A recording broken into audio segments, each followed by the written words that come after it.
Hey folks, welcome back to Naman Reviews. Today we're going to unbox and review Marvel Legends She-Hulk. This is from the Marvel Legends Retro Iron Man Wave 1. Before we continue, may I request that you tap that like and subscribe button to support my young channel. I also want to give a quick shout out to eCollectibles in Canada for sending my orders in so fast. So this is my first Marvel Legends review. I used to collect them a long time ago but stopped and moved on to Hot Toys and Mayfex. But lately, I've been very impressed by the improvement in Marvel Legends quality. And when I saw this She-Hulk, I had to pick it up. I'm very excited to play with this 1/12 scale action figure, so we're going to unbox this toy in the light box and also do some fun poses along the way. Here we have the front of the box, and I really like this retro blister box design that Marvel's doing. More than their regular boxes, it's just a shame that you have to cut up the box to access the goodies inside. Here you have She-Hulk. She has a couple hands and a crumpled up assault rifle. I really love the artwork. The red, orange, and purple colors really pop. The retro Iron Man artwork looks beautiful. Up top, you've got some branding, says Marvel Comics. Down below it says Hasbro, and there is a bit of a warning up top as well. The purple color dominates at the back.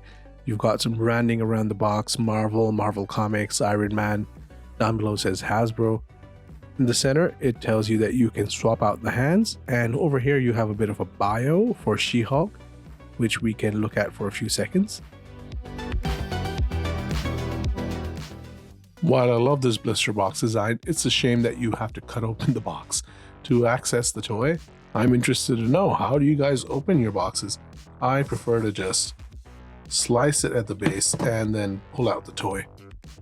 But I know there are multiple methods for this, so what do you guys prefer?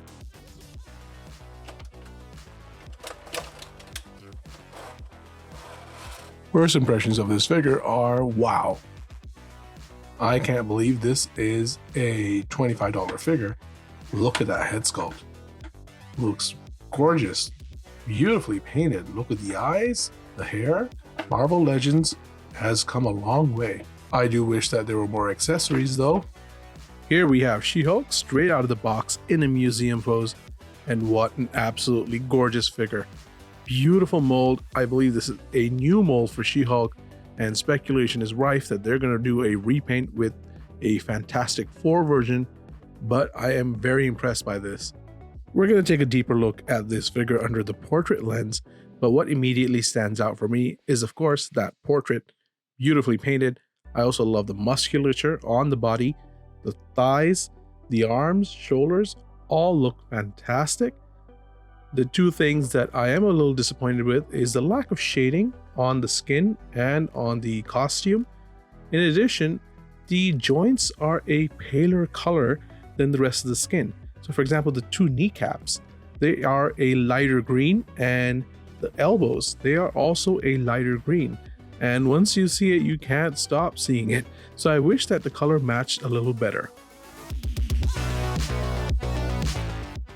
While the proportions are certainly superhero proportions, they haven't overdone it. There has been a tendency to overdo the bust size and the hip size on female superheroes, but she looks amazing, but not unrealistically designed for the male gaze, at least in my opinion. Turning the figure to the back, and the thing that stands out immediately is that gorgeous hair. They've given it a dark wash to bring out all the details. Nice coloring, green looks great. I wish the rest of the body had the same level of shading, but there is some detail on the mold, on the back. On the rear, you can see there's a bit of a ripple there just to create that illusion that this is not plastic, this is fabric. I do see some paint flaws on the white of her arm, on her rear, down over here. Going back to the front, and aesthetically overall, I am very pleased with this figure. Yes, I do wish that the joints were painted the same color as the rest of the skin. Yes, I do wish that there was more shading on the skin. And yes, there are some paint flaws, but for a $25 figure, this looks spectacular. Under the portrait lens, that portrait looks fabulous. I love the paint applications for the eyes, the lips. Side profile looks great. Looks pretty good from the other side too. It's clear that most of the budget went to the head sculpt because the rest of the body should be painted a little bit better. There's not enough shading. and I wish that those joints were not mismatching from the skin. They do stand out like a sore knee. Let's turn it to the back now, and that hair is so beautifully painted. Look at that. Absolutely gorgeous. I do wish that there were no paint flaws, but it's fine for a $25 figure. The mold is pretty good though, and that hair is outstanding. Here are all the accessories that She-Hulk comes with, and as mentioned earlier, it is quite disappointing that she only comes with 2 accessories. A pair of hands, and this battle damage assault rifle that she clearly twisted in her hand, so we're going to take a look at both. The molds on these fists are just okay. You can see the knuckles, but you can't really see the fingernails or too many details. I also find the placement of these pegs a little weird.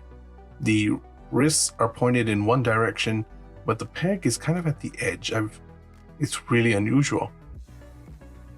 Other than that, the coloring is fine, but again, not much shading, not too much detail. They're merely okay. I really like this battle damage assault rifle accessory. The quality of the plastic is okay, not too much as you can expect from a $25 figure, but the mold is very good. It really does look like She-Hulk wrecked this machine gun. And there's lots of detail on it. The coloring is pretty good. And what I really like is that there is a hole over here for her fingers. Getting She-Hulk's hands on the body is not challenging at all. Simply pull off one of the hands, get the other one in, no worries. If you want to get the gun in the hand, I would suggest you first get the gun in the hand and then put the hand on the body rather than have the hand on the body and then try to get the gun in. So let's take the left hand, camera left of course, and as you can see there is a hole here. And you simply get her to grip the gun and get one of the fingers in the hole like so, and you're set.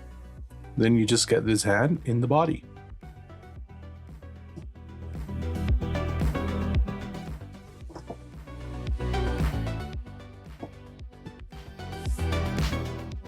There you go. Time to look at the articulation, and there is a bit of cost to this gorgeous hair. It hinders the articulation. Head tilts left, tilts right, just held back by the hair.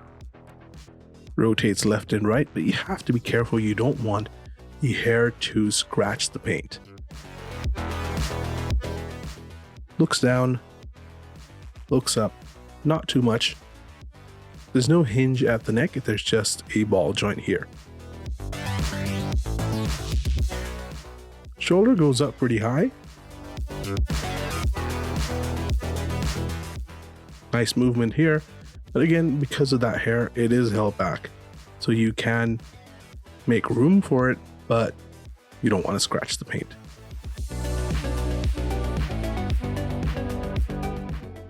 Beautiful double jointed elbow. Nice bicep rotation thanks to that cut.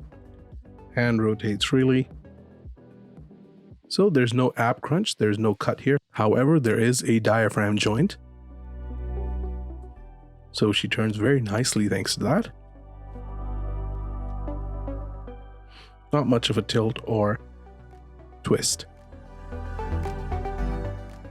Legs stretch very nicely. Kicks forward very well. Doesn't kick back too much, of course, but nice cut at the thigh. Beautiful double jointed knee.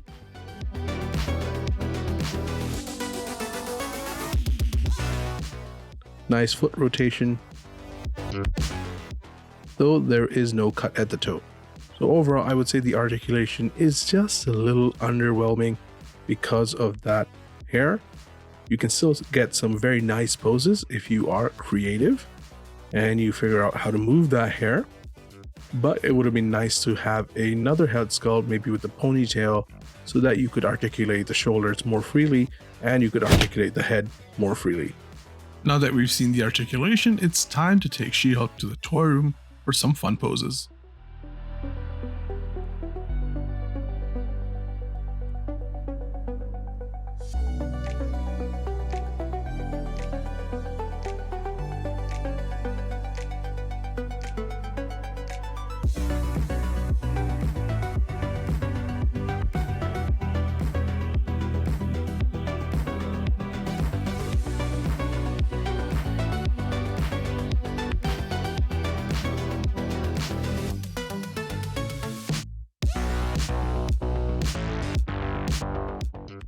Time for some size comparisons, and here is She-Hulk with Jean Grey from the Marvel X-Men 3-pack that some people call the Love Triangle pack.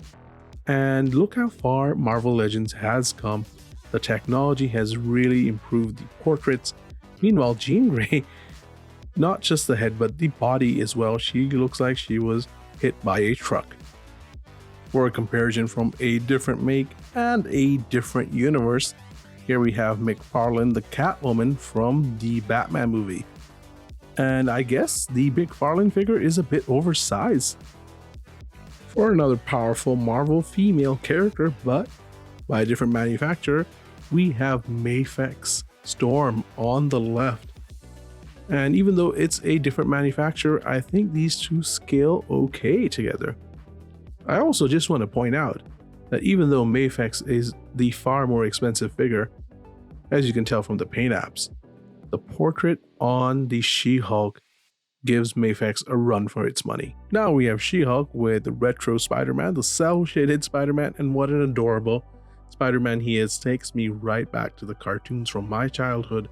We have She-Hulk with retro Carnage, the Target exclusive, and you might be wondering why Carnage is so much shorter than She-Hulk, and that's because in the movies they made him much bigger than he is in the comics. In the comics, I think he is about 6 feet, 6'1", 6'2", and She-Hulk is 6'7".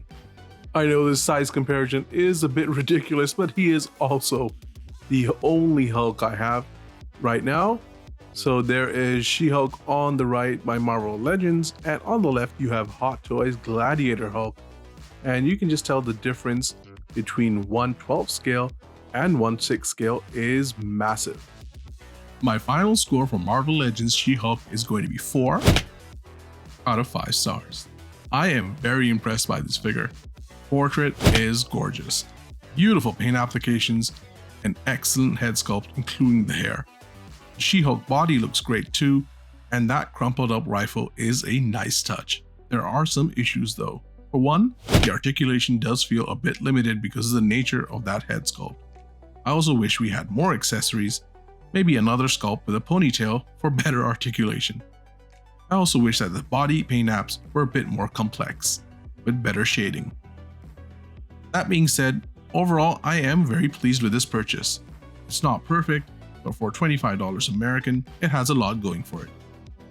That's my review, folks. Thank you so much for watching, and please do tune in again for more. Please also check out my reviews of Mezco TMNT, Mafex Wolverine, Hot Toys Darth Vader, and Hot Toys Batman.